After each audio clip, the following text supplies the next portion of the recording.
नमस्ते। आप देख रहे हैं एआई न्यूज़ इंडिया। आज की खबर उन हजारों भारतीय मेडिकल छात्रों की है जो अपने डॉक्टर बनने के सपने को पूरा करने के लिए विदेश का रुख कर रहे हैं। लेकिन अब नज़ारा बदल गया है। एक वक्त था जब रूस और यूक्रेन भारतीय मेडिकल छात्रों की पहली पसंद हुआ करते थे, लेकिन पिछले कुछ सालों से इन दोनों देशों में चल रही जंग ने सब कुछ बदल दिया। 2022 में जब रूस यूक्रेन जंग शुरू हुई तो करीब 18,000 भारतीय छात्र यूक्रेन से वापस लौट आए। कईयों ने अपनी पढ़ाई बीच में छोड़ दी, कईयों ने रूस में दाखिला लिया, लेकिन अब एक नया नाम उभर रहा है, किर्गिस्तान। जी हां, ये छोटा सा देश जो चीन और उज्बेकिस्तान जैसे देशों से घिरा है, अब भारतीय मेडिकल छात्रों का नया ठिकाना बन गया है। लेकिन सवाल ये है कि आखिर क्यों भारतीय छात्र रूस और यूक्रेन छोड़कर किर्गिस्तान की ओर भाग रहे हैं? और क्या किर्गिस्तान सचमुच इतना भरोसेमंद है या यहां भी कोई खतरा है?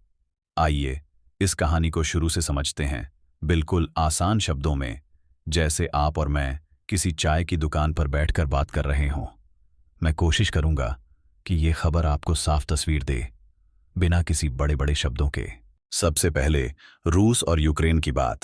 ये दोनों देश लंबे वक्त तक भारतीय मेडिकल छात्रों के लिए स्वर्ग जैसे थे। क्यों? क्योंकि भारत में मेडिकल की पढ़ाई आसान नहीं है। हमारे देश में 596 मेडिकल कॉलेज हैं, जिनमें 18,120 MBBS सीटें हैं, लेकिन नीट परीक्षा देने वाले छात्रों की संख्या 15 लाख से ज्यादा है।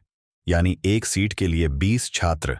सरकारी कॉलेज में दाखिला मिलना किसी जंग जीतने से कम नहीं, और प्राइवेट कॉलेज की फीस 50 लाख से 1 करोड़ तक जाती है। दूसरी ओर यूक्रेन में 6 साल का MBBS कोर्स सिर्फ 15-20 लाख में हो जाता था। रूस में भी 20-35 लाख में पढ़ाई पूरी हो जाती थी। दोनों देशों के कॉलेज अंग्रेजी में पढ़ाते थे। WHO और MCI, अब NMC से मान्यता थी, और खाना रहना भी सस्ता था। लेकिन 2022 की जंग ने सब कुछ बिगाड़ दिया। यूक्रेन में पढ़ रहे 18,000 भारतीय छात्रों को जान बचाकर भागना पड़ा। कईयों ने बमबारी के बीच बेसमेंट में रातें गुजारी। लवण्या सचदेवा जैसी छात्रा जो यूक्रेन में MBBS कर रही थी, ने 10 लाख रुपए गंवाए और आखिरकार उज्बेकिस्तान में पढ़ाई शुरू की। रूस में भी हालात आसान नहीं। जंग की वजह से वहां सुरक्षा को लेकर चिंता बढ़ी, और कुछ छात्रों का कहना है कि रूसी भाषा सीखना और वहां की ठंड में ढलना मुश्किल है। X पर कुछ लोग लिख रहे हैं कि रूस में भारतीय छात्रों को अब भी भरोसा है, लेकिन किर्गिस्तान की सस्ती और सुरक्षित पढ़ाई ने बाजी मार ली है। अब बात किर्गिस्तान की। ये छोटा सा देश जिसकी राजधानी बिश्केक है, पिछले कुछ सालों में भारतीय मेडिकल छात्रों का नया हब बन गया है। 2025 में किर्गिस्तान में 10,000 से ज्यादा भारतीय छात्र पढ़ रहे हैं। लेकिन क्यों? पहली वजह है सस्ती पढ़ाई। किर्गिस्तान में MBBS की फीस 15-20 लाख रुपए है, जो यूक्रेन जितनी ही है, लेकिन रूस से सस्ती है। दूसरी वजह है सुरक्षा। रूस और यूक्रेन में जंग का खतरा है, लेकिन किर्गिस्तान में ऐसा कुछ नहीं। तीसरी वजह है आसान दाखिला। यहां नीट स्कोर चाहिए, लेकिन कोई अलग प्रवेश परीक्षा नहीं। चौथी वजह है भारतीय माहौल। बिश्केक का international school of medicine IHSM इसका सबसे बड़ा उदाहरण है। इस कॉलेज में भारतीय छात्रों को भारतीय खाना, भारतीय फेस्टिवल जैसे दिवाली और होली मनाने का मौका और अंग्रेजी में पढ़ाई मिलती है। एक छात्र मोइनुद्दीन अरमान खान ने X पर लिखा कि IHSM में पढ़ाई के साथ क्रिकेट, कबड्डी और डांस जैसे प्रोग्राम होते हैं, जिससे विदेश में भी घर जैसा लगता है। कॉलेज में सिमुलेशन सेंटर और वेदांत हॉस्पिटल हैं, जहां क्लिनिकल प्रैक्टिस होती है। X पर कुछ लोग इसे भारतीय छात्रों के लिए वरदान बता रहे हैं। लेकिन दोस्तों, किर्गिस्तान की चमक के पीछे कुछ साए भी हैं। सबसे बड़ा खतरा है बिचौलियों और एजेंटों का।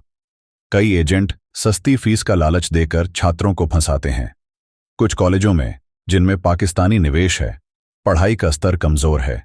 वहां न ढंग की लैब है, न इंटर्नशिप और न ही FMGE, भारत में प्रैक्टिस के लिए जरूरी परीक्षा की तैयारी। FMGE का पासिंग रेट पहले से ही कम है। 2015-2020 में सिर्फ 1582% छात्र पास हुए। किर्गिस्तान के कुछ कॉलेजों में ये और भी कम है। 2011 में यूरेशियानेट ने लिखा था कि किर्गिस्तान के कई मेडिकल कॉलेजों की क्वालिटी पर सवाल है। और कुछ डॉक्टरों का कहना है कि वहां के नए ग्रेजुएट्स ठीक से डायग्नोज भी नहीं कर पाते। इसलिए कॉलेज चुनते वक्त सावधानी जरूरी है। IHSM जैसे कॉलेज, जो NMC और WHO से मान्यता प्राप्त हैं, भरोसेमंद हैं, लेकिन हर कॉलेज ऐसा नहीं। मेरा सुझाव है कि एजेंटों पर भरोसा करने से बेहतर है कि आप खुद कॉलेज की वेबसाइट चेक करें, वहां पढ़ रहे छात्रों से बात करें और दाखिला सीधे कॉलेज से लें। तो दोस्तों, किर्गिस्तान भारतीय मेडिकल छात्रों के लिए एक नई उम्मीद की किरण है। सस्ती फीस, सुरक्षित माहौल और भारतीय संस्कृति का साथ, ये सब इसे खास बनाते हैं। लेकिन इस सुनहरे रास्ते पर चलते वक्त आंखें खुली रखनी होंगी। सही कॉलेज चुनें, बिचौलियों से बचें और अपने सपने को सच करें। आप क्या सोचते हैं? क्या किर्गिस्तान सचमुच रूस और यूक्रेन से बेहतर विकल्प है, या फिर भारत में ही मेडिकल सीट्स बढ़ाने की जरूरत है? अपनी राय कमेंट में जरूर बताएं। और हाँ, ऐसी खबरों से अपडेट रहने के लिए हमारे चैनल को सब्सक्राइब करें। धन्यवाद।